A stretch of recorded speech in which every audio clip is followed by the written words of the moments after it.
Good morning, students. Today we'll be starting with our last topic of government budget, where we will look into first an illustration on the estimation of various type of budget deficits.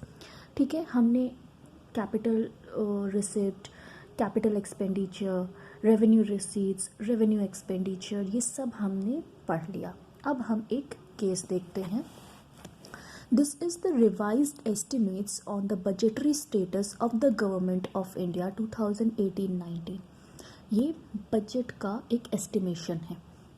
Revenue receipt 2018-19 में जो थे that were 17,29,682, that is 17,29,682 crore. वहीं जो हमारा revenue expenditure था, इस receipt को collect करने के ऊपर जो एक्सपेंडिचर गया that is of 21,40,612 crore. Means expenditure revenue के टर्म्स में हमारा एक्सपेंडिचर ज़्यादा था. कैपिटल रिसिप्ट की बात करें तो it was 7,27,553, whereas the capital expenditure is 3,16,623. Total receipt की अगर हम बात करें that is your revenue and capital receipt, तो वो था हमारा 24,57,235. वहीं हम टोटल एक्सपेंडिचर की बात करें तो it is revenue expenditure plus capital expenditure जो था हमारा 24,57,235 crore. Recoveries of loans and other receipts हमारे जो थे that were 93,155 and borrowings and other liabilities were 6,34,398, were as the interest payment were 5,087,570. ठीक है, अब इसके बेस पे हम समझते हैं रेवेन्यू डेफिसिट. हमारा रेवेन्यू एक्सपेंडिचर रहा 21,40,612. वहीं जो हमारा रेवेन्यू रिसीट रहा वो उससे कम रहा. सो एक्सपेंडिचर और रिसीट का जो डिफरेंस होता है that is called your deficit, और हम बात कर रहे हैं रेवेन्यू की, so it is our revenue deficit.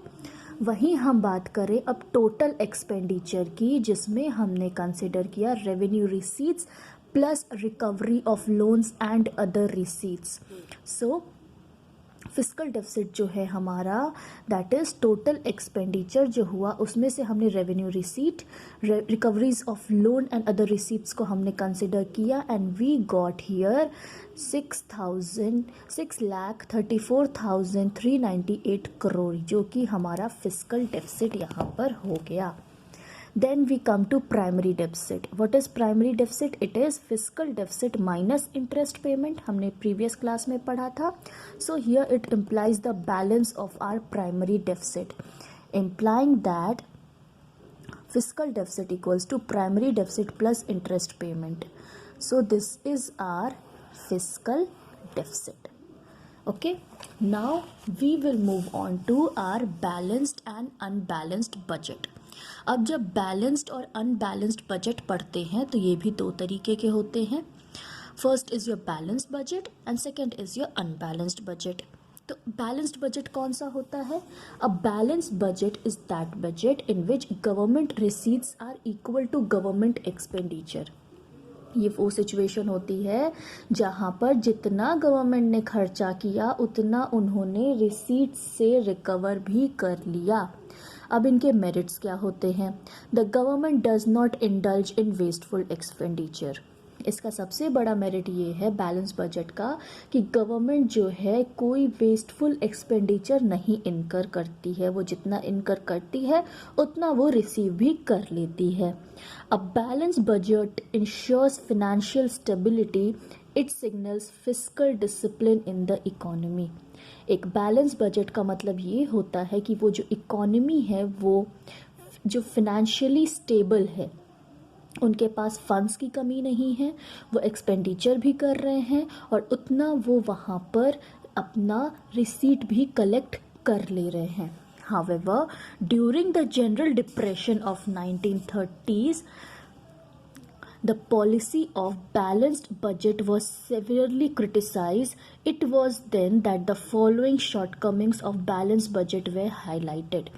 अब बैलेंस बजट एक इकोनॉमिक और फिनेंशियल स्टेबिलिटी तो दिखा रहा है, लेकिन उस बैलेंस बजट के टाइम पे भी बहुत से मेरिट्स और डीमेरिट्स समझ में आते हैं.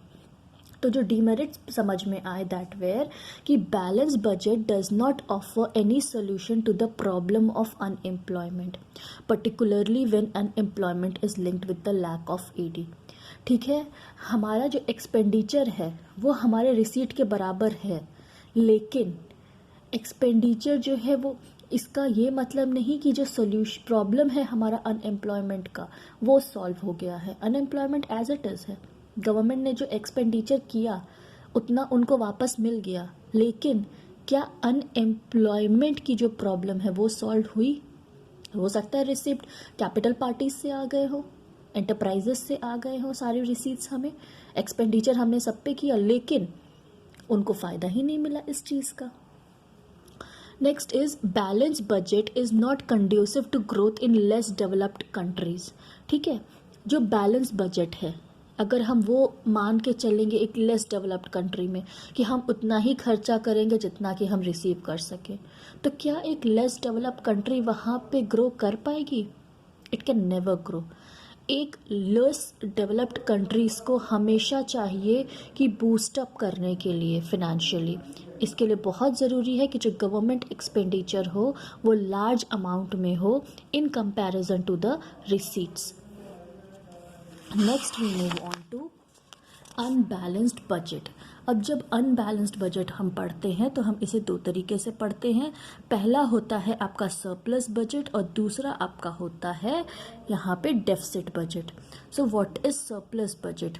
This is a budget in which government receipts are greater than government expenditure. Surplus का मतलब हमारे पास पैसा ज़्यादा है.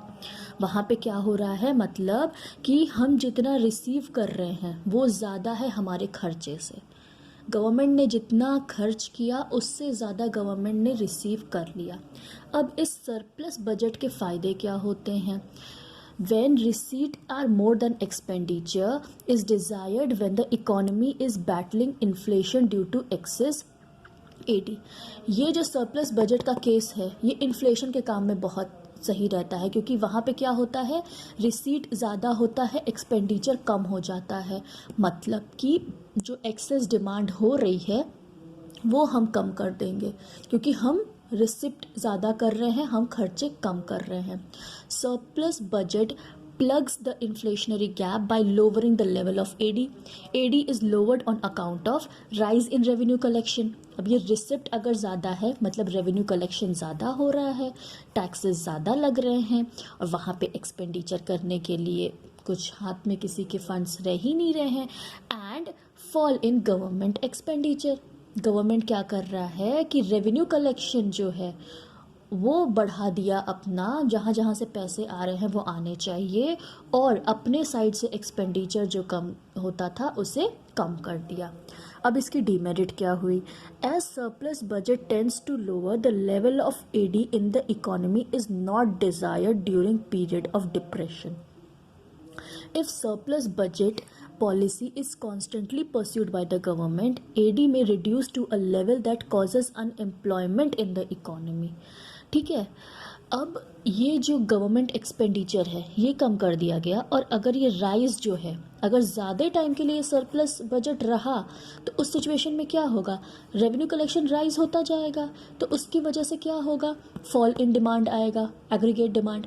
जब फॉल इन एडी आ गया तो इसका मतलब है कि वहाँ से बहुत लोग अनएम्प्लॉयड हो जाएंगे, क्योंकि हमें उस लेवल का तो डिमांड आ ही नहीं रहा है, तो हम क्यों वहाँ पर उतने लेबर को सप्लाई करें. तो उस केस में क्या होगा, अनएम्प्लॉयमेंट की प्रॉब्लम जो है वो राइज कर जाएगी. नेक्स्ट है आपका डेफिसिट बजट.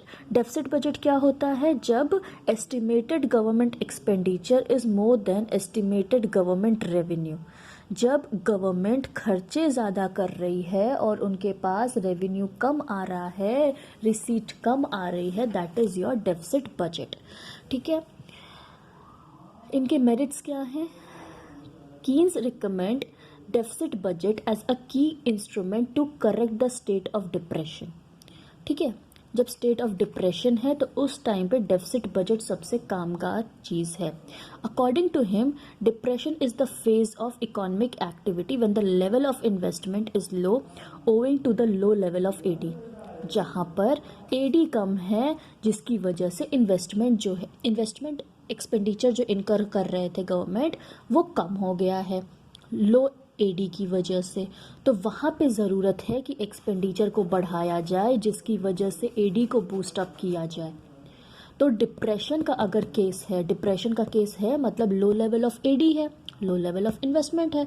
तो जब लो लेवल ऑफ इन्वेस्टमेंट है तो वहाँ पे आप एक्सपेंडिचर करिए। जब एक्सपेंडिचर ज़्यादा होगा तो फिर एडी की जो लेवल है वो फिर इंक्रीज करेगी वहाँ पर। Unemployment becomes a problem. Deficit budget raises the level of AD in two ways. किस तरीके से? Directly by way of high government expenditure and indirectly by inducing greater investment. ठीक है, पहला डेफिसिट बजट क्या करेगा जब ज़्यादा एक्सपेंडिचर हो रहा है उस केस में कि हाई गवर्नमेंट एक्सपेंडिचर हो गया, गवर्नमेंट अपने एक्सपेंडिचर बढ़ा दिया और जो पीपल हैं वो क्या कर रहे हैं, इन्वेस्टमेंट और कंजम्पशन पे ज़्यादा एक्सपेंडिचर कर रहे हैं। अब जब हम बात करते हैं डीमेरिट की, तो deficit budget is not desired during the period of inflation. Inflation के टाइम पे हमें डेफिसिट बजट नहीं चाहिए। क्यों? यहाँ पर क्या होगा डेफिसिट बजट के टाइम पे कि एक्सपेंडिचर ज़्यादा होगा, राइट, एक्सपेंडिचर ज़्यादा होगा और इसमें it is a period when the AD exceeds AS at full employment. Excess demand होगी, ठीक है, एक्सेस एडी होगा लेकिन सप्लाई करने के लिए हमारे पास तो स्टॉक होगा नहीं वहाँ पे। तो क्या होगा, जनरल प्राइस लेवल बढ़ जाएगी मार्केट में और जहाँ जनरल प्राइस लेवल बढ़ेगी इन्फ्लेशन आ जाएगा और उसकी वजह से इन्फ्लेशन आ गया तो फिर वो आ जाएगा आपके एडी पे उसका असर कि फिर वहाँ पे डिमांड और बढ़ने लगेगी क्योंकि लोगों की नीड नहीं पूरी हो पा रही है। तो ये एक नेवर एंडिंग एक इन्फ्लेशनरी स्पाइरल यहाँ पे बिल्टअप हो जाएगा। सो इट इज़ वेरी इम्पॉर्टेंट कि बजट जब भी फ्रेम किया जाए तो एक्सपेंडिचर रिसीट्स हर चीज़ को टैली किया जाए and it is very important to look into each and every aspect for the government before preparing the budget for the economy for a accounting year. So this brings to end of this chapter, that is your government budget and the economy.